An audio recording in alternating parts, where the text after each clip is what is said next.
Assalamu alaikum. Today we are going to learn about latest method of multiplication. Do you hear about it before?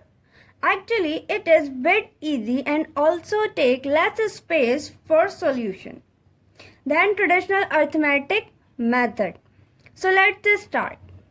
We have 3-digit number, that is 349, and 2-digit number is 63.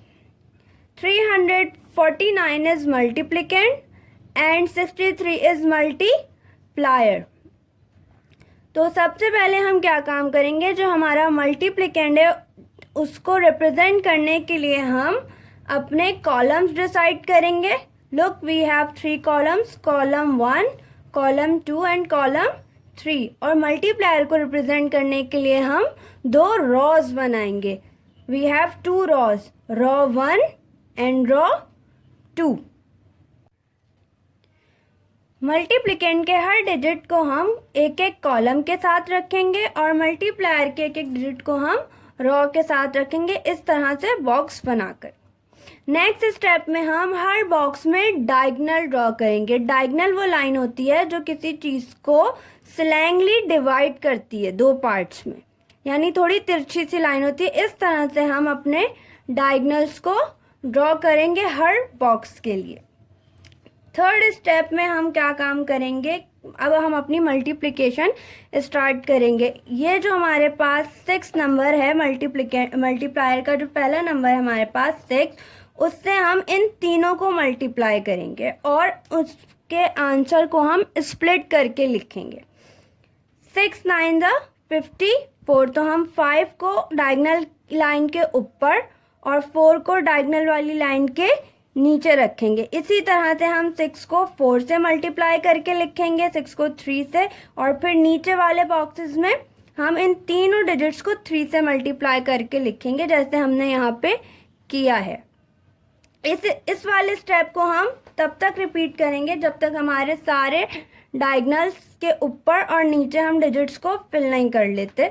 जैसे हमने यहाँ पे लिखा कि 6 9 54, तो हमने 5 ऊपर लिखा और 4 नीचे लिखा. 6 4 24 में हम 2 डायगोनल लाइन के ऊपर और 4 डायगोनल लाइन के नीचे. इसी तरह 6 3 18, फिर हमने नीचे लिखा 3 9 27, 3 4 12 एंड 3 3 9.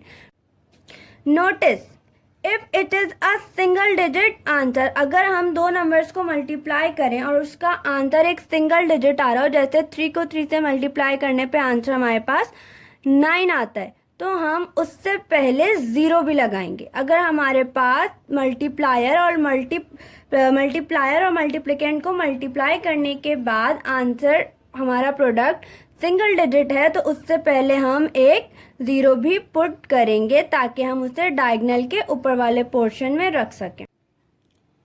अब हमने सारे डिजिट्स को यहाँ पे मल्टीप्लाई कर लिया है. मल्टीप्लायर के एक एक डिजिट को मल्टीप्लिकेंड के हर डिजिट से मल्टीप्लाई करके हमने यहाँ पर लिख दिया है. अब हमारा काम, जो नेक्स्ट स्टेप ये है, जिसको करने के बाद हमें हमारा आंसर मिल जाएगा, वो स्टेप ये है कि हर डायगोनल को आप ऐड करके उसके बाद उसका आंसर लिखिए. सारे डिजिट्स को हम ऐड करेंगे. यहाँ सिर्फ 7 था, हमने 7 लिखा. यहाँ हमारे पास डायगोनल में 3 डिजिट्स हैं, इसको हम आपस में प्लस करेंगे. इन सब को हम आपस में प्लस करके लिखेंगे. 4 + 2 = 6, 6 + 2 = 8. इसी तरह इसको भी हम प्लस करेंगे. 4 + 5 9, 9 + 1 = 10 और 10 + 9 = 19. डबल डिजिट आंसर आ रहा था, कैरी हमने ऊपर वाले डायगोनल में शिफ्ट कर दी. 8 + 2 = 10 और 10 + 1 = 11. ये भी डबल डिजिट था, इसका 1 यहाँ लिखा, कैरी ऊपर हमने शिफ्ट कर दी. अब यहाँ सिर्फ 1 है और एक कैरी हमें नजर आ रही है और हम इन दोनों को आपस में अब ऐड करेंगे, तो हमारे पास आंसर आता है 2. बस अब इसमें और कोई रॉकेट साइंस नहीं है, हमारा आंसर आ गया है. हम इन सारे नंबर्स को एक साथ लिखेंगे तो हमें हमारा आंसर मिल जाएगा.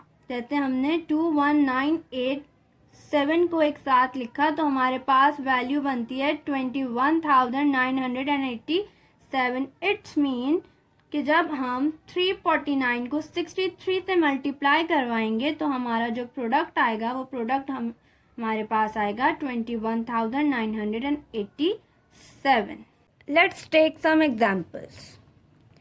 2 digit by 2 digit, 3 digits number by 2 digit, 3 digit number by 3 digit and 4 digit by 3 digit। ये हमने 4 एग्जाम्पल्स हम देखेंगे। ये मैंने आप इसलिए बनाया ताकि आप इसमें ये देख लें कि हम मल्टीप्लायर और मल्टीप्लिकेंट को किस तरह से रखते हैं। 2 डिजिट को अगर हमें 2 डिजिट से ही मल्टीप्लाई करना है तो हमारे पास कॉलम्स भी 2 होंगे, 2 कॉलम्स और 2 रॉस।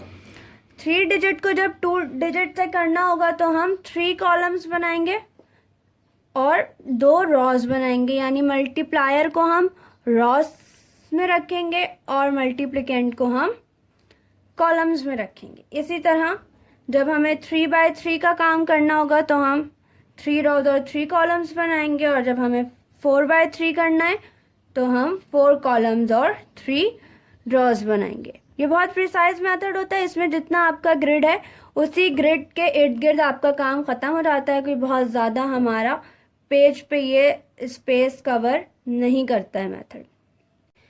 इन एग्जाम्पल्स का अब हम सॉल्यूशन देखते हैं।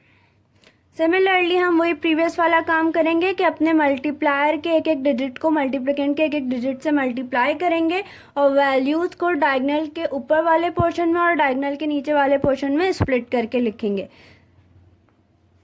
2 मल्टीप्लाई बाय 4 इज 8। हमने सीखी थी ये बात कि जब भी हमारे पास मल्टीप्लाई करने के बाद हमारा प्रोडक्ट, हमारा आंसर सिंगल डिजिट नंबर होगा तो उससे पहले हम 0 लगाएंगे, इसलिए हमने ऊपर डायगोनल के ऊपर वाले पोर्शन में यहाँ 0 पुट किया।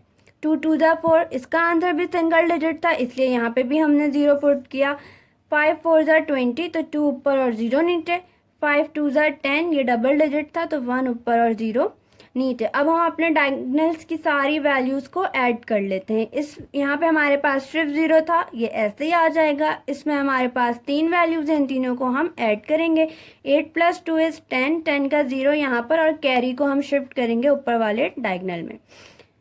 1 + 4 इज़ 5 और 5 + 0 इज़ 5, और इस कैरी को ऐड किया हमने तो आंसर हमारे पास आया 6। उससे ऊपर हमारे पास 0 था तो हम यहाँ पर 0 ही लिखेंगे और आंसर हमारा 24 मल्टीप्लाई बाय 25 का क्या बन जाएगा, 600। आंसर में हम फर्स्ट 0 को नहीं लिखेंगे। अगर यहाँ पे 0 के अलावा कोई और डिजिट होता तो हम उसको आंसर में उतारते, लेकिन यहाँ पर 0 है तो फिर हम उसे आंसर में नहीं उतारेंगे। ये हमारा, यानी जो भी वैल्यू, अगर हम इसको 1000, 100, 10th और यूनिट के हिसाब से देखें तो जो हमारी 1000 वाली वैल्यू है वो 0 बन रही है, तो इसलिए हम उसे यहाँ पर नहीं लिखेंगे। और 600 हमारा बन रहा है कि 100 प्लेस पे है, ये 10th प्लेस पे और ये यूनिट प्लेस पर है। सेकेंड एग्जाम्पल देखते हैं। इसमें भी हम क्या काम करेंगे, वही जो हमने पहले किया था। इसमें हमें 3 डिजिट नंबर को 2 डिजिट नंबर से मल्टीप्लाई करना है। 1 को इन तीनों से मल्टीप्लाई किया, सेम आंसर रहा। आंसर हमारे पास सिंगल डिजिट था इसलिए हमने डायगोनल के ऊपर 0 पुट किया। उसके बाद फिर हमने 6 को इन तीनों नंबरों को 6 से मल्टीप्लाई किया। 6 2 ज़ा 12, 1 ऊपर 2 नीचे। 6 3 ज़ा 18, 1 ऊपर 8 नीचे। 6 1 ज़ा 6, 6 1 ज़ा 6 में जो हमारे पास आंसर आया वो सिंगल डिजिट था इसलिए हमने डायगोनल के ऊपर 0 रखा। अब हम सारे डायगोनल्स में जो वैल्यूज हैं इन सबको आपस में ऐड कर लेंगे। यहाँ सिर्फ 2 था, 2 आ जाएगा। यहाँ 3 वैल्यूज हमें नजर आ रही हैं, इन तीनों को हम ऐड करेंगे। 8 + 1 is 9 and 9 + 2 is 11। Double digit answer है। एक यहाँ लिखेंगे, एक की कैरी को हम आगे वाले डायगोनल में शिफ्ट कर देंगे। 6 + 1 इज 7, 7 + 1 8 एंड 8 + 3 इज अगेन 11 और 11 + 0 इज 11। तो अगेन हमने 1 यहाँ लिखा और कैरी ऊपर शिफ्ट कर दी। 0 + 1 इज 1, 1 + 0 इज 1 एंड 1 + 1 इज 2। यहाँ 0 था, यहाँ 2 लिख दिया। जैसे मैंने फर्स्ट वाली में आपको बताया था कि जब हमारे पास पहला डिजिट 0 होगा तो उसे हम आंसर में नहीं उतारेंगे। इसी तरह हमने यहाँ पर भी इसको आंसर में नहीं उतारा, हमने 2 से कॉपी किया अपने आंसर्स को। 2112, यानी हम 132 को जब 16 से मल्टीप्लाई करते हैं तो हमें आंसर मिलता है 2112। तीसरे एग्जाम्पल देखते हैं। इसमें हमें 3 डिजिट नंबर को 3 डिजिट नंबर से ही मल्टीप्लाई करना है। मतलब हमारे पास जो मल्टीप्लिकेंड है वो भी 3 डिजिट का है और जो मल्टीप्लायर है वो भी 3 डिजिट का है। 1 को जब हम 2, 5 और 6 से मल्टीप्लाई करते हैं तो हमारे पास आंसर सेम आता है, और क्योंकि आंसर सिंगल डिजिट है इसलिए हमने ऊपर 0 पुट किया। फिर हम 2 से इन तीनों डिजिट को मल्टीप्लाई करेंगे। 2 6 12 स्प्लिट करके लिखते हैं, 2 5 10 स्प्लिट करके लिखा, 2 2 4 सिंगल डिजिट आंसर था, ऊपर 0 लिखा, 5 6 30 स्प्लिट करके लिखा, 5 5 25 ये भी स्प्लिट करके लिखा, 5 2 10 ये भी स्प्लिट करके लिखा। अब सारे डायगोनल्स को हम ऐड कर लेंगे। 3 + 2 = 5 और 5 + 10 कैरी ऊपर शिफ्ट की, 6 + 1 7 7 + 2 = 9 and 9 + 1 = 10 कैरी ऊपर शिफ्ट की, 5 + 1 = 6 6 + 4 = 10 और 10 + 1 और +1 = 12। तो 12 का 2 यहाँ लिखा, 1 कैरी ऊपर शिफ्ट की, 2 + 1 = 3, यहाँ 0 तो यहाँ 0 ऐसे ही लिख दिया हमने। और यहाँ भी 0 था तो यहाँ भी 0 सेम ही रहेगा। अब हम ये वाला 0 आंसर में नहीं लिखेंगे, बस इन सारे डिजिट्स को एक साथ प्लेस कर देंगे और हमारा आंसर आ जाएगा 32,000। यानी जब हम 256 को 125 से मल्टीप्लाई करवाते हैं तो हमें जो प्रोडक्ट मिलता है वो मिलता है 32,000। इसी तरह हम लास्ट एग्जाम्पल अपनी देखते हैं। ये 4/3 का ग्रिड है, यानी 4 डिजिट का हमारे पास मल्टीप्लिकेंड है और 3 डिजिट का मल्टीप्लायर है। वही काम जो हम करते आए हैं, मल्टीप्लायर के एक एक डिजिट को हम मल्टीप्लिकेंड के सारे डिजिट से मल्टीप्लाई करेंगे। डबल डिजिट आंसर आएगा तो हम उसे स्प्लिट करके लिखेंगे और सिंगल डिजिट आंसर होगा तो उससे पहले हम 0 पुट करेंगे। जब भी कोई कैरी आएगी, चाहे वो 1 हो या 1 के अलावा कोई और नंबर हो, उसे हम आगे वाले डायगोनल में शिफ्ट करते हैं। अगर हमारे पास यहाँ फर्स्ट वैल्यू 0 आती है तो उसे हम आंसर में नहीं लिखेंगे, जैसे हमने प्रीवियस 3 एग्जाम्पल्स में किया है। यहाँ पे जो हमारे पास वैल्यू आ रही है पहली, वो है 3, तो ये हम आंसर में लिखेंगे। हम अपना आंसर यहाँ से लिखना स्टार्ट करेंगे और हम 3 से लेके 6 तक के सारे डिजिट्स अपने आंसर में उतारेंगे। तो हमारे पास जो आंसर आ रहा है वो आ रहा है 31,60,506, यानी 4021 को 786 से मल्टीप्लाई करने पे जो प्रोडक्ट हमें मिलता है वो है 31,60,506।